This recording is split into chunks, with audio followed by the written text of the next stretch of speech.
Bharatiya Janata party ने नीतीश कुमार, सुशील कुमार मोदी राजनीतिक गलियारों में नीकू और सुमू उपनाम से मशहूर को अलग करने का फैसला कर लोगों को चौंका दिया।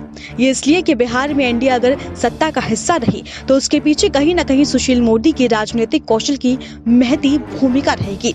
सूबे के सियासी हलकों में सुशील मोदी की एक पहचान सीएम के पहली पसंद और एनडीए सरकार को निर्बाध रूप से चलाने के लिए सबसे महज राजनेता के तौर पर भी रही है।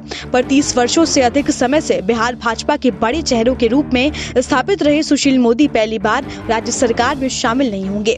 बता दें कि रविवार को एनडीए विधानमंडल दल की बैठक के बाद सुशील मोदी ने ट्वीट कर खुद इसके संकेत दिए थे कि वो डिप्टी सीएम पद से हट रहे हैं। उप मुख्यमंत्री पद से हटाए जाने के पार्टी के नेतृत्व के फैसले को वो थोड़ा निराश भी दिखे।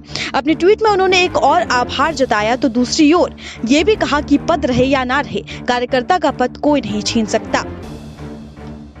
जाहिर है सुशील मोदी का दर्द झलक रहा है, लेकिन राजनीतिक जानकार बताते हैं कि भाजपा इस फैसले को बड़े फलक में देख रही है। दरअसल सुशील मोदी का ये ट्वीट उनकी पीड़ा का इजहार भी है और भाजपा में किसी नए नेता के उभार का संकेत भी था। वरिष्ठ पत्रकार रवि उपाध्याय कहते हैं कि नीतीश मोदी के चर्चित जोड़ी को अलग कर बिहार में दो नए चेहरे देकर भाजपा ये संदेश देना चाह रही है कि पार्टी व्यक्ति के बदले कार्यकर्ताओं को महत्व देती है। जमे जमाए चेहरों के बदले वो नए लोगों को भी सत्ता में शामिल होने का मौका देना जानती है। वही भाजपा सुशील मोदी को हटाने के साथ अपने कार्यकर्ताओं को ये संदेश देने में कामयाब भी होती रही कि एक साधारण कार्यकर्ता भी पार्टी में शीर्ष पदों तक पहुंच सकता है। 74 सीटें आने के बाद भी बिहार में बीजेपी बड़े भाई की भूमिका में है।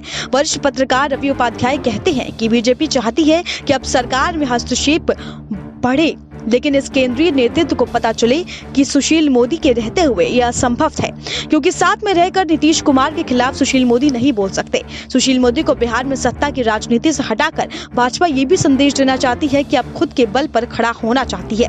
ऐसे में पुराने चेहरों को हटा रही है और नए चेहरों को मौका दे रही है। दरअसल ये एक बड़ी हकीकत है कि पिछले 15 सालों में सत्ता में रहते हुए भी बीजेपी सेकेंड लाइन का कोई नेता बिहार में नहीं तैयार कर पाई है। जाहिर है कि ऐसे में बीजेपी नेतृत्व को लगता है कि इससे बेहतर मौका और कोई नहीं हो सकता। Bureau report SPN9 news.